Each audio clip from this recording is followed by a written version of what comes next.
इस वीडियो को पूरा देख लेंगे तो जन्माष्टमी व्रत से संबंधित सभी शंकाओं का समाधान हो जाएगा। 2024 की जन्माष्टमी हर वर्ष इस बार से खास क्यों है? व्रत कब करना है, पारण कब करना है, व्रत कैसे करना है, व्रत के नियम क्या हैं और भी बहुत कुछ हम इस वीडियो में जानेंगे। सबसे पहले बता दूं कि 2024 में भगवान श्री कृष्ण का 5251वां जन्मोत्सव है। अष्टमी शुरू होगी 26 अगस्त को सुबह 3:41 से। तो सबसे अच्छी बात है इस बार की कि 2 जन्माष्टमी नहीं पड़ रही है, एक ही है 26 अगस्त को। कई वर्ष तो 2 दिन पड़ जाती है, तो लोग दुविधा में होते हैं कि कौन सी करें। रोहिणी नक्षत्र भी 26 तारीख को ही है, दोपहर के 3:55 से शुरू होगी। तो बिल्कुल निश्चिंत होकर आप 26 अगस्त को व्रत कीजिए। अब इस वर्ष जन्माष्टमी बहुत ही खास हो जाती है क्योंकि यह सोमवार को पड़ रही है। इसकी महिमा मुझे ब्रह्म वैवर्त पुराण में मिली। लिखा है उसमें कि यदि जन्माष्टमी बुधवार या सोमवार को पड़े और कोई व्यक्ति ऐसे जन्माष्टमी का व्रत उपवास कर ले तो व्रती पुरुष फिर से गर्भावास नहीं करता है, यानी जन्म मरण के चक्कर से छूट जाता है। अष्टमी नवमी को स्पर्श करती हो और रोहिणी नक्षत्र भी पूरा हो तो यह व्रत सबसे सर्वोत्तम माना गया है। और ये पूरा का पूरा योग जैसे भगवान बता रहे हैं इस वर्ष 2024 में एज इट इज है, यानी बिल्कुल ऐसा ही है जैसे भगवान बता रहे हैं।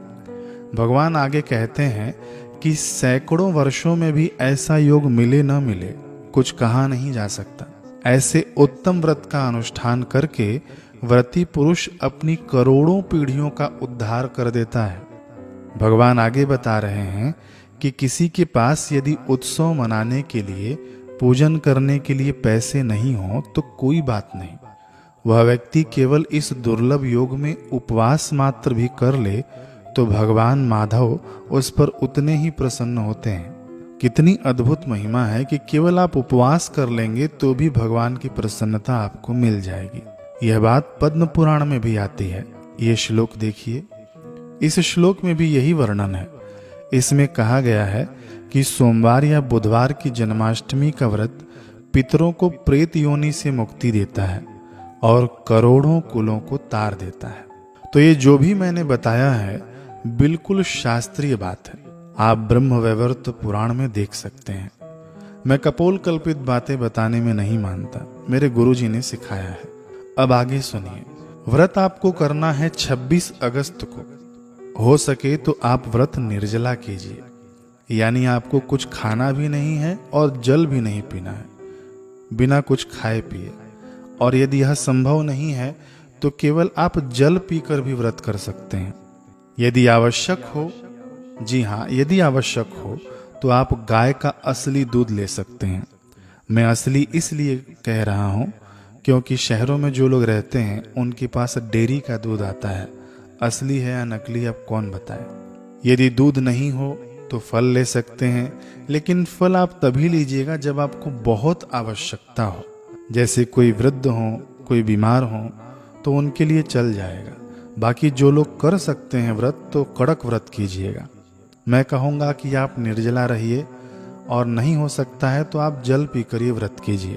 बाकी आप अपने स्वास्थ्य के अनुसार देख सकते हैं। कुछ लोग प्लानिंग में होंगे कि साबूदाना बना लेंगे, उपवास की सब्जी खा लेंगे या हलवा बना लेंगे या बाजार का फलाहारी खा लेंगे। तो ऐसा आप सोचना बंद कीजिए, ये प्लानिंग मत कीजिए। उपवास में शक्कर खाना और गुड़ खाना भी मना है।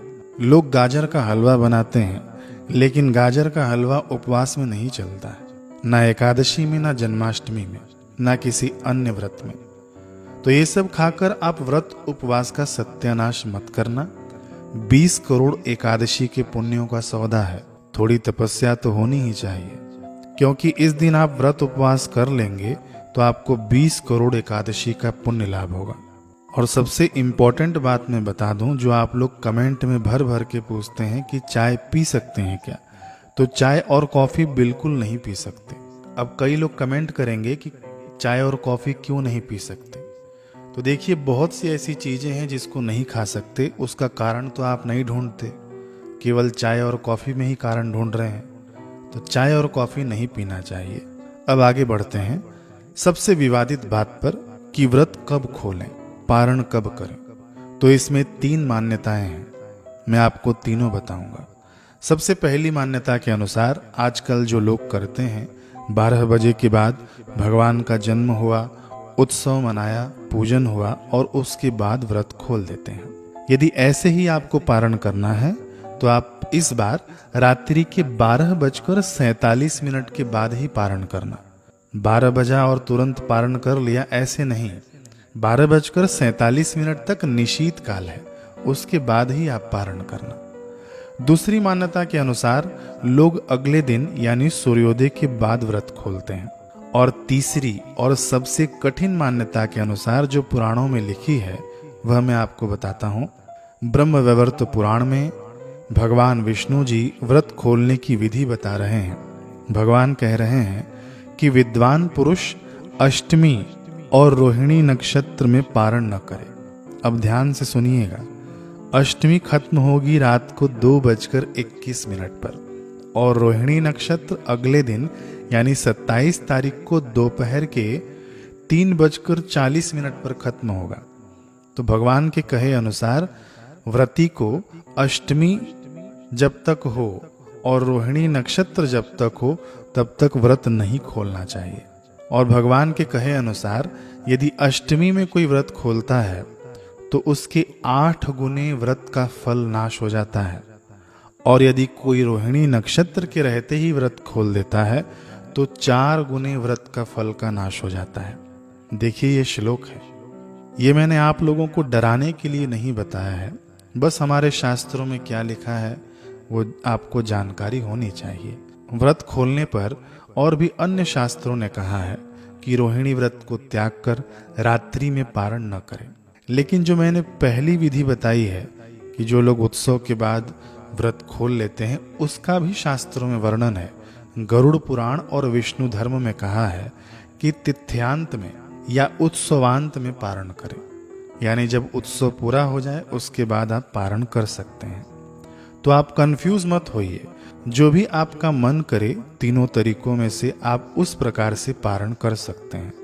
और यदि किसी को रोहिणी नक्षत्र के बाद पारण करना हो तो बीच का रास्ता भी है। आप 26 तारीख जब तक भगवान का जन्म न हो तब तक निर्जला रहिए और उसके बाद आप फलाहार, दूध आदि पर रह सकते हैं 27 तारीख दोपहर के 3:40 तक, जब तक रोहिणी नक्षत्र खत्म न हो जाए। रोहिणी नक्षत्र खत्म होने के बाद आप भगवान की आरती कीजिए और उसके बाद व्रत का पारण कर सकते हैं। अब बात करेंगे उन लोगों की जो लोग चाहकर भी व्रत नहीं कर पाते हैं।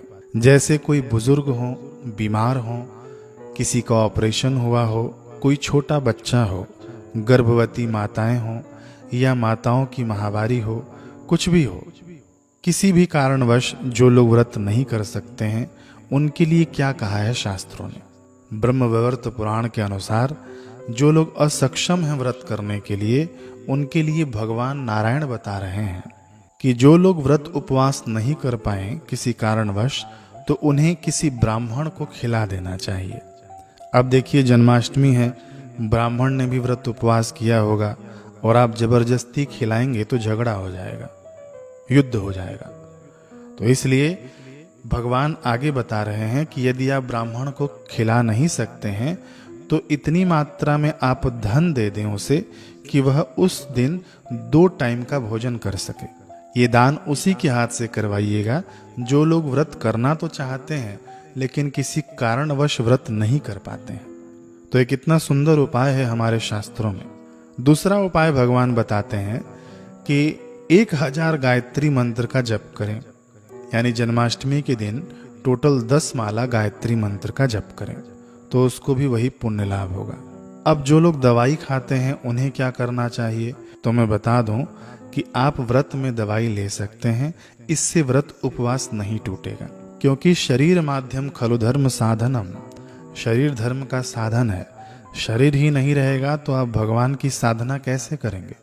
इस व्रत को बच्चे से लेकर बूढ़े तक सभी लोग कर सकते हैं। कुंवारी कन्याएं, विवाहिता माताएं बहनें, विधवा माताएं बहनें सब कर सकती हैं। कई लोग पूछते हैं कि हम पहले व्रत करते थे, बीच में व्रत छूट गया तो हम फिर से कर सकते हैं क्या? तो इसका उत्तर है कि बिल्कुल कर सकते हैं, निश्चिंत होकर कीजिए। किसी के घर में मृत्यु हुई है तो वे लोग व्रत कर सकते हैं क्या? जी हाँ, व्रत कर सकते हैं, पूजन नहीं करें। कई लोग पहली बार व्रत करना चाहते हैं तो वे भी शुरू करें। अब आखिरी बात, 26 तारीख की सुबह यानी जन्माष्टमी की सुबह आप अपने स्नान के पानी में सफेद तिल डालकर स्नान करना मत भूलिएगा। ये भी मैं शास्त्रों से ही बता रहा हूँ। ऐसा करने से आपको अद्भुत पुण्य लाभ होगा। इस दिन सुबह में स्नान आदि के बाद भगवान के 1000 नामों से अभिषेक करना कच्चे दूध से। यदि दूध नहीं मिले तो नॉर्मल जल लेना, उसमें थोड़ा सा गंगा जल मिलाना, सफ़ेद चंदन का चूर्ण मिला देना, गुलाब जल, इत्र आदि डालकर वो जल तैयार कर लेना और उस जल से भगवान का अभिषेक करना। हिंदी में भगवान के 1000 नाम पर वीडियो मेरे इसी चैनल पर डला हुआ है। वो हिंदी में नाम लिया जाएगा, आप उसी नामों से अभिषेक करते जाना, चम्मच से भगवान के ऊपर जल डालते जाना। इसका लिंक मैं डिस्क्रिप्शन में दे दूंगा, 1000 नामों वाला। लेकिन कई लोगों की दुविधा ये भी होगी कि भगवान की मूर्ति नहीं होगी तो वे लोग अभिषेक कैसे करें? वे लोग सोनार की दुकान से चांदी का सिक्का ले आइए जिस पर भगवान कृष्ण का फोटो अंकित हो। इतना भी नहीं कर सकते हैं तो एक सुपारी लीजिए और उसके अंदर भगवान से प्रार्थना कीजिए कि हे भगवान, इस सुपारी को हम आपका प्रतीक मानकर इसी की हम पूजा कर रहे हैं। ऐसे करके भी आप भगवान का पूजन, अभिषेक उस पर भी कर सकते हैं। ये हो गया पहला अभिषेक जो आपको सुबह में करना है स्नान के बाद। अब दूसरा अभिषेक भगवान के जन्म के बाद करना है, यानी 12 बजे के बाद। ये आप कर सकते हैं निशीत काल में। निशीत काल का समय है 12:01 से 12:45 तक। आप इसके अंदर भगवान का गोपाल सहस्त्र नाम से अभिषेक कीजिएगा। ये गोपाल सहस्त्र नाम स्पष्ट और शुद्ध उच्चारण के साथ मैं अपलोड कर दूंगा, अपने इसी चैनल पर आपको मिल जाएगा। तो वो ऑडियो आप चला लेना और उसी से भगवान को अभिषेक करना। यदि निशीत काल में आप बिजी होंगे, मान लीजिए आप कोई अनुष्ठान करना चाहते हो निशीत काल में, आपको समय नहीं मिले भगवान का अभिषेक करने के लिए, तो निशीत काल के बाद भी आप अभिषेक कर सकते हैं, क्योंकि ये पूरी रात जागरण की है। आप इसमें जगेंगे तो आपको अवश्य लाभ होगा। ये 4 महारात्रियों में से एक रात्रि है। ये मंत्र सिद्धि की रात्रि है। पूरी रात जागरण करके आपकी उपासना की रात्रि है।